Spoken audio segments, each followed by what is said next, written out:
श्रीमद कुंज विहारे नमः। श्री स्वामी हरिदास विजय तीर्थराम। फागुन के रंगोत्सव के अवसर पर ब्रज की अद्भुत शोभा होती है। ब्रज की वायु में एक अलग ही मादकता आ जाती है। इस ब्रज रज में, इसके स्पर्श में ऐसा सुख क्या कहा जाए। श्री प्रियालाल की रंगभूमि, उनका लीला मंच और हम ब्रजवासी जन दर्शक कुछ दृश्य फागोत्सव के अवसर के, जिसमें कुछ ब्रज भाषा का प्रयोग, क्योंकि यह लालित्य है यहाँ का। ब्रज भाषा में जो लीलाओं का वर्णन होता है वह निह प्रेम बहुधा खड़ी हिंदी में प्रकट नहीं हो पाता और यह समझना भी कठिन नहीं है। सो आज आनंद लें ब्रज की होरी का, नंदलाल के संग, श्री राधा किशोरी के साथ और उनकी सखियां और हम उनके दासानुदास। नित्य प्रति ब्रज की वायु में फगुनाहट की मादकता बढ़ती ही जाती है और इसका अनुभव ब्रज में ना होवे तो धिक्कार ऐसे जीवे पे। हृदय में जैसे नित्य प्रति ही कछुरस बढ़ जावे है और अंतर में प्रेमानंद की तरंगें हिलोरें लेवे हैं। अब तो एक ही भाव प्रेम समाधि में ले जावे है। एक सखी ने दूसरी सखी से कहा, कछु सुनी सखी, अरे का फुलेरा दोस्ते बाने कमर में फेंटा बांध लियो है। फेंटा के बीच में अबीर गुलाल की थैली धर रखी है। कलवा के सांवरे सलोने मुख पे गुलाबी अबीर की शोभा ऐसी न्यारी हती कि कहा कहो जाए। है गयो है होरी खिलवे को तैयार और उकसाए रहो है कि अब की होरी में देखियो मैं तेरे संग कहा करूंगो। हाय सखी, मोई तो बड़ो डर लग रहो है। वाकू लाज शर्म तो है नाए, ना जाने कहा कर बैठे सबके सामने। अरे सखी, तू नाहक ही डर रही है। अरे वाकई बस में कछू ना आए। और जो श्री राधा किशोरी के हैं ना, उनकी ओर तो वो ऐसी याचना भरी दृष्टि से देखे है कि कैसे हो कोई उपाय करके वे श्री लाडली जी के दर्शन वाय करवाए दें। और बताऊं एक गोपन बात, बता ना सखी। काहुते कहेगी तो ना है। अरे कह दूंगी तो गोपी कैसी, जो गोपन रखे सो गोपी। तो सुन, कल बरसाने में घूम रहे हो वो कोतुकी, श्री प्रियाजू के महल के चक्कर लगाए रहे हो पहरेदारन की नजर से बच के। श्री प्रियाजू वास में झरोखा में बैठी कछु विचार कर रही हती। यानी कोकिल को स्वर निकालकर उनको ध्यान अपनी ओर आकृष्ट कियो और धरती पे घुटने के बल बैठकर फेंटा में से तनिक सो अबीर हाथ में ले मानो श्री प्रियाजू के श्री चरणन में अर्पण कर दियो। श्री राधा किशोरी या दृश्य को देख के लजाए गई और अपनी ओढ़नी से अपने मुख को ढककर महल में भीतर को चली गई। मैंने वृक्ष के पीछे से निकल के पूछी, चो नंदलाल जी का है रोए। और नंदलाल मेरे हाथ जोड़ के बोले के सखी, अपने तक ही रखियो या बात को। और मुस्कुराते भय भाग निकले नंदगाम को। होरी खेलने आए अपने प्राण प्रीतम उस आनंद कंद मदन मोहन सांवरे घनश्याम को देखकर श्री किशोरी जी इतनी प्रफुल्लित हो जाती हैं कि उनकी नेह कृपा का स्रोत इतनी तीव्रता से फूट पड़ता है कि उन्हें स्वयं भान नहीं होता। प्रतीत होता है कि जैसे सब कुछ इसी में बह जाएगा। जिस प्रकार मंद और मध्यम गति की वर्षा धरती को, वृक्षों को और ताल तलैया को नवजीवन प्रदान करती है, किंतु यदि बादल फट जाए तो केवल और केवल विनाश करती है और जड़ चेतन का अस्तित्व तक नष्ट हो जाता है। बरसाने में बरसे है तो इंद्रधनुषी नेह, पर हम समझ ना पावे, हमें तो रंग ही दीख है।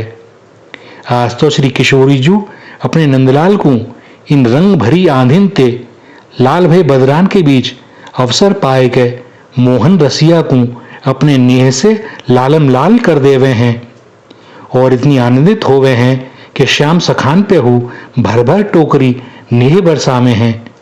अलबेली सरकार की जय, लाडली लाल की जय, नेह बरसावे वारी की जय, नेह की प्राकट्य स्थली श्री किशोरी जी की सदा ही जय हो, जय हो, जय हो। श्री जी तो सुदबुद खो बैठी हैं, किंतु वह गोवर्धन गिरधारी तो जानता है कि इतनी कृपा उनके अतिरिक्त कौन संभाल सकता है। जिस प्रकार भागीरथी गंगा के वेग को पृथ्वी पर आने से पूर्व भगवान आशुतोष शंकर ने अपनी जटाओं में संभाला था, अन्यथा उनके वेग से इस पृथ्वी का अस्तित्व ही मिट गया होता।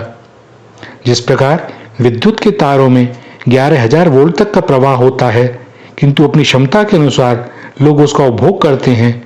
जिसकी जितनी क्षमता, जैसी वायरिंग, जैसा लोड, वो उतना ही प्रयोग कर पाता है। यदि 11,000 का लोड सीधे सीधे घर में आ जाए तो सारे विद्युत उपकरण नष्ट हो जाएं। सो फागुन के इस मोहित कर देने वाले मास में श्री यशोदा जी का लाडला जब रंगीली गली में जाता है तो उन नेह भरी लाठियों को, जो श्री जी की कृपा की संवाहक हैं, उनको अपनी प्रीति की ढाल पर लेकर अपने में समाहित कर लेता है और इस लीला से छलका हुआ नेह रस सब रसिक वृंदों में वितरित कर देता है। और लालजी किशोरी जी की प्रेम पगी इन क्षुद्र कणिकाओं के रसास्वादन से ही रसिक वृंद भाव विभोर उठते हैं। रंगीली गली में बरसते लाठियों के नेह रस के मध्य जब कोई 4 वर्ष 5 वर्ष का हुरियार कहता है, ऑल दे भाभी, ऑल दे, रसिकों के हृदय द्रवीभूत होने लगता है। जड़ चेतन त्रैलोक्य की गति मानो स्तंभित हो जाती है। आज आकाश की ओर देखने की किसे सुध है, और रसिक देख रहे हैं कि भगवान आशुतोष माँ उमा के साथ ब्रह्मादि देवगण, परम भक्त नारद भी मंत्रमुग्ध से श्री श्यामा श्याम की इस अद्भुत लीला को निहार रहे हैं और आकाश से पुष्प वर्षा कर रहे हैं। जय हो की तुमुल ध्वनि से संपूर्ण अंतरिक्ष गुंजरित हो रहा है, पर यहाँ किसी को वे शब्द सुनाई ही नहीं देते, क्योंकि अब यहाँ सुधी ही किसी है। नंदनंदन घनश्याम अपने सखाओं के साथ बरसाने में साकरी खोर पर बहुधा गोपियों को घेर ही लेते हैं और किसी न किसी बहाने से माखन लेकर ही जाने देते हैं। पीतांबर में लटकती रहती है एक झोली भी, जिसमें अबीर गुलाल भरा रहता है। साकरी खोर में से एक बार में एक ही गोपी निकल सकती है, नवनीत की मटकी के साथ, और उसे भी बड़ी सावधानी से निकलना पड़ता है कि पांव न फिसले, अन्यथा अघटन घट जाएगा। और इसी का लाभ उठाते हैं वह नंदनंदन। वृक्ष के पीछे छिपकर खड़े हो जाते हैं और गोपी जब आधे रास्ते में होती है हठात आ जाते हैं उसके सामने। अचकचाकर रुकना ही पड़ता है गोपी को। साकरी खोर से निकलने का कर निश्चित है। हालांकि साकरी खोर है तो बरसाने में, किंतु यहाँ जो लुटेरा सक्रिय है वह है नंदगांव का। गोपी की मटकी का माखन चखे बिना न जाने देगा, न दोगे तो फोड़ देगा मटकी ही। निर्जन साकरी खोर में अब कौन सहायता करे। जिसे विपत्ति में पुकारा जाता है, जब वही लूटने पर आतुर हो तो कौन बचाए। सत्य तो यह भी है कि साकरी खोर से बिना लुटे जाना भी कौन गोपी चाहती है। तेरे माखन में तो बड़ा स्वाद है गोपी, माखन को उंगलियों से चाटते हुए कहते जाते हैं नंदलाल, और गोपी खड़ी रह जाती है सम्मोहित सी। जब सुधी आती है तो उठाकर रखती है मटकी को मस्तक पर, और जब तक गोपी मटकी लेकर खड़ी हो उसके पहले ही वह मनमोहन अपनी पीतांबर में से लटकी हुई झोली से अबीर निकालकर गोपी का घूंघट अपने बाएं हाथ से हटाकर दाएं हाथ से उसके गालों पर मल देते हैं। गोपी की देह नंदनंदन के सुकोमल कर के स्पर्श से दिव्य हो उठती है। हृदय में आनंद से सहस्त्र कमल दल खिल जाते हैं, किंतु प्रकट में गोपी नंदनंदन को उल्हाना और चेतावनी देकर चल देती है। अपने हृदयस्थ भावों को गोपनीय ही रखती है।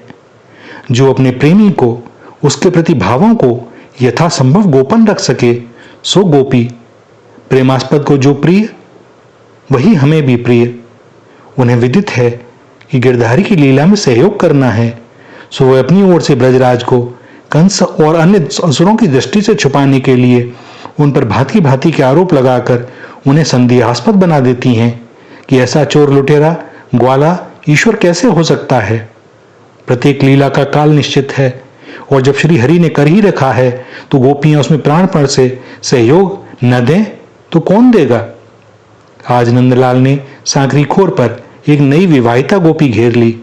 जब स्वयं माधव रास्ता रोक लें तो भाग छूटने का अन्य रास्ता बचता ही कहाँ है। खूब नोक-झोंक हुई।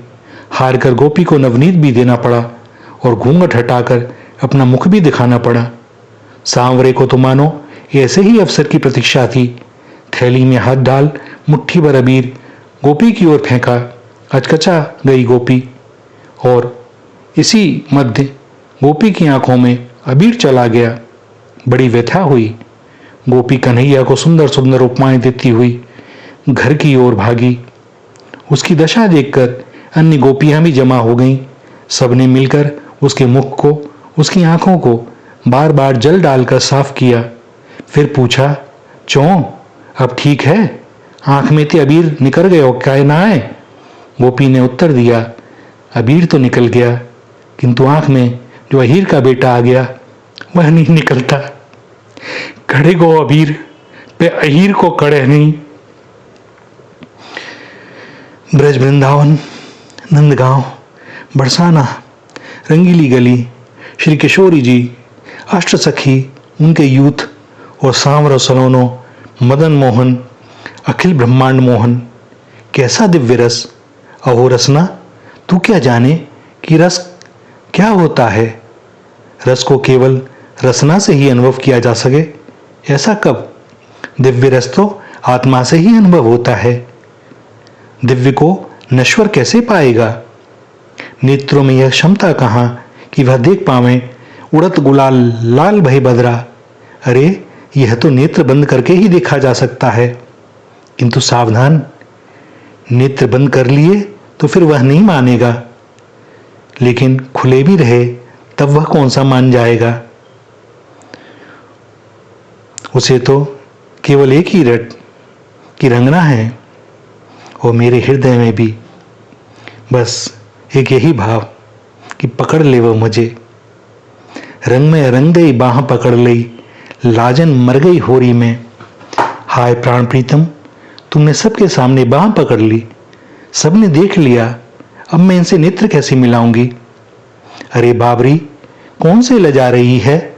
जो मेरे अपने हैं उन्हें तो मैं भरे बाजार में ही पकड़ता हूं, सबके सामने घोषित करता हूं कि इससे मेरा संबंध है, ताकि किसी को कोई संशय न रह जाए। मैं तेरा, तू मेरी। झरोखे में खड़ी श्री प्रियाजू मुस्कुरा रही हैं। नंदनंदन जो भी कर रहे हैं उनकी ही तो इच्छा है कि मेरी इस बाबरी को भी तनिक सुख मिले। बाबरी ने घूंघट हटा दिया ताकि प्रीतम को जी भर निहार सके। अब जगत से कैसी लाज। जगत उसका नहीं है, उसका तो एक ही है, प्राण प्रीतम। खूब रंग बरस रहा है रंगीली गली में, सराबोर हो गए हैं सब। इतना रस कि समस्त ब्रज सराबोर हो रहा है। इंद्रधनुषी बादलों के मध्य श्री किशोरी जी ने सांवरे को पकड़ लिया और उनके श्रीमुख को गुलाबी अबीर से गुलाबी कर दिया। ब्रज कुंवर अपनी स्वर्ण पिचकारी से श्री जी के ऊपर इत्र की वर्षा कर रहे हैं।